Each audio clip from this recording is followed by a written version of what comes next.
महान गायिका लता मंगेशकर का निधन हो गया। वह 92 वर्ष की थी। उनकी छोटी बहन उषा मंगेशकर ने कहा है कि वह अब नहीं रहीं।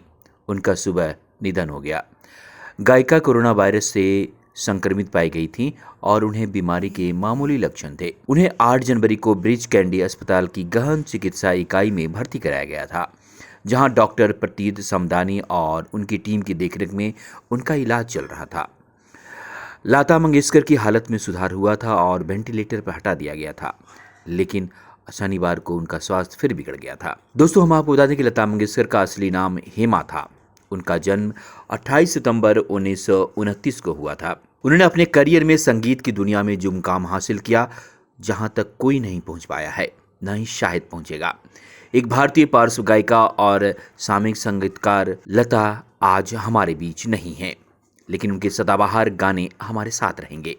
उन्हें व्यापक रूप से भारत में सबसे गहन और सबसे सम्मानित पार्श्व गायिकाओं में से एक माना जाता था। 7 दशकों के करियर में भारतीय संगीत उद्योग में उनके योगदान में उन्हें नाइटिंगेल ऑफ इंडिया और क्वीन ऑफ मेलोडी जैसे सम्मानजनक उपाधि प्राप्त की है। लता ने 26 से अधिक भारतीय भाषाओं और कुछ विदेशी भाषाओं में गाने रिकॉर्ड किए हैं। हालांकि उन्होंने मुख्य रूप से हिंदी और मराठी में गाने गाए हैं। भारतीय सिनेमा की बेहतरीन गायकों में शुमार लता ने 13 साल की उम्र में 1942 में अपने कैरियर की शुरुआत की थी। उन्होंने विभिन्न भारतीय भाषाओं में अब तक 30,000 से अधिक गाने गाए। 7 दशक के अपने करियर में उन्होंने कई ऐसे गाने गाए जो आज भी लोगों के जेहन में हैं। इनमें अजीब दास्तां है, ये प्यार किया तो डरना क्या, नीला आसमान सो गया शामिल है। लता को भारत की सुर सामग्री के रूप में जाना जाता है। लता मंगेशकर अपने पूरे करियर में कई सम्मान उन्हें मिले हैं। 1989 में दादा साहब फाल्के पुरस्कार उन्हें भारत सरकार द्वारा प्रदान किया गया था। 2001 में राष्ट्र में उनके योगदान के सम्मान में उन्हें भारत के सर्वोच्च नागरिक सम्मान भारत रत्न से सम्मानित किया गया था। यह सम्मान प्राप्त करने वाली MS सुब्बलक्ष्मी के बाद केवल दूसरी गायिका हैं।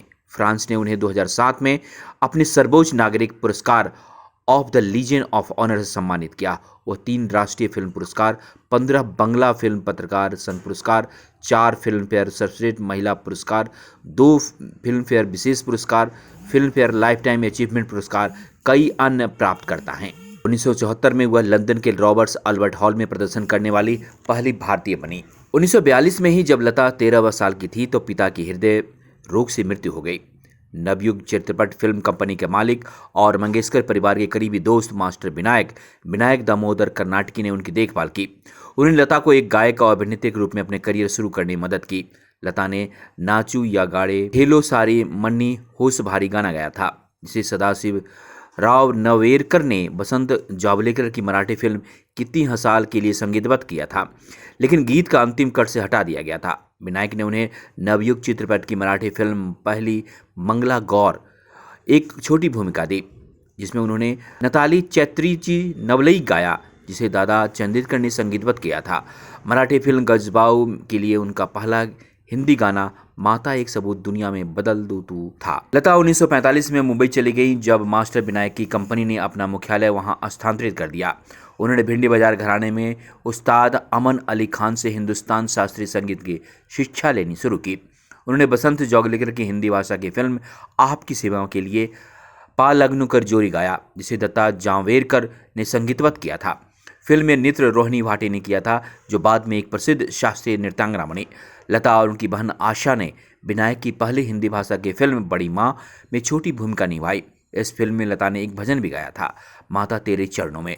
विनायक की दूसरी हिंदी भाषा की फिल्म सुभद्रा की रिकॉर्डिंग के दौरान उनका संगीत निर्देशक बसंत देसाई से परिचय हुआ।